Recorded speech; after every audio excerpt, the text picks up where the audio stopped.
Greetings. Today we are going to be talking about the Old Kingdom of Egypt. Now, before we can understand what the Old Kingdom was all about, it's important that we talk about pharaohs and spirits and gods. Oh my. Did anybody catch the Wizard of Oz reference? Lions and tigers and bears, oh my? Okay, never mind. All right, let's get back to Egypt. Now, the first thing that I want you to understand is, unlike kings that may have ruled in other places around the world, the pharaoh was considered to be a representative of the gods that was there on earth to manage Egypt.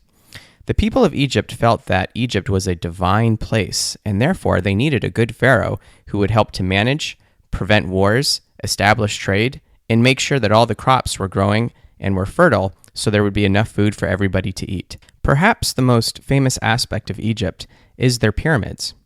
And for all practical purposes, a pyramid was nothing more than a tomb. It is where that the people buried their pharaohs after the pharaoh's death. Now, the Egyptians put a very strong emphasis on the afterlife. Basically, the Egyptians did not believe that humans necessarily died, and once they died, that was it.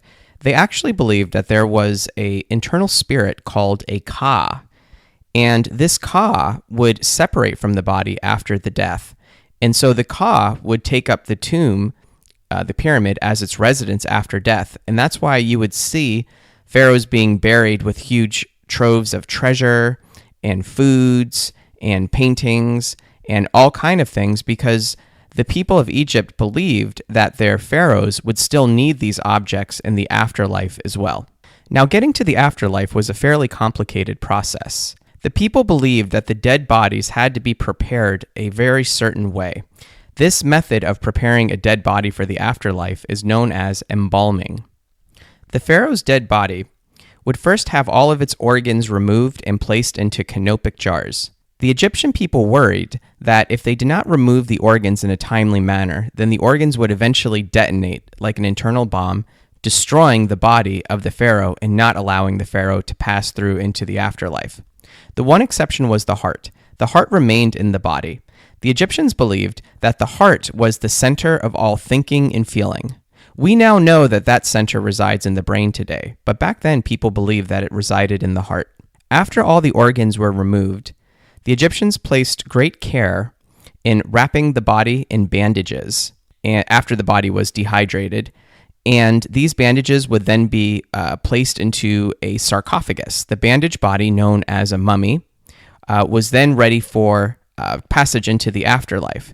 Now, the embalming practices needed to be carried out by the Egyptian god Anubis, which is why you see the head embalmer during the embalming process would wear the mask of Anubis.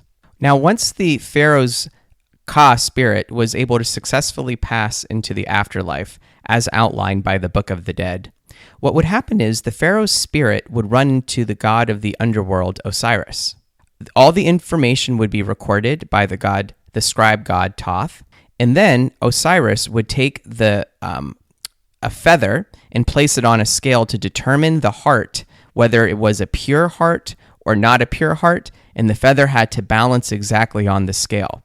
If the feather didn't balance exactly, then Osiris took the pharaoh's body and tossed it to Ammit, the devourer of souls, that would obliterate the body, and a successful passage would not take place. Now, once the pharaoh was able to have successful passage, they would return back to their pyramid.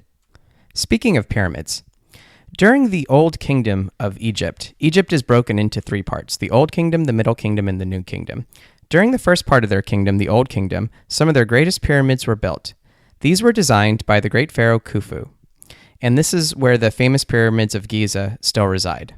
I want you to understand that pyramids were fantastic marvels of achievement.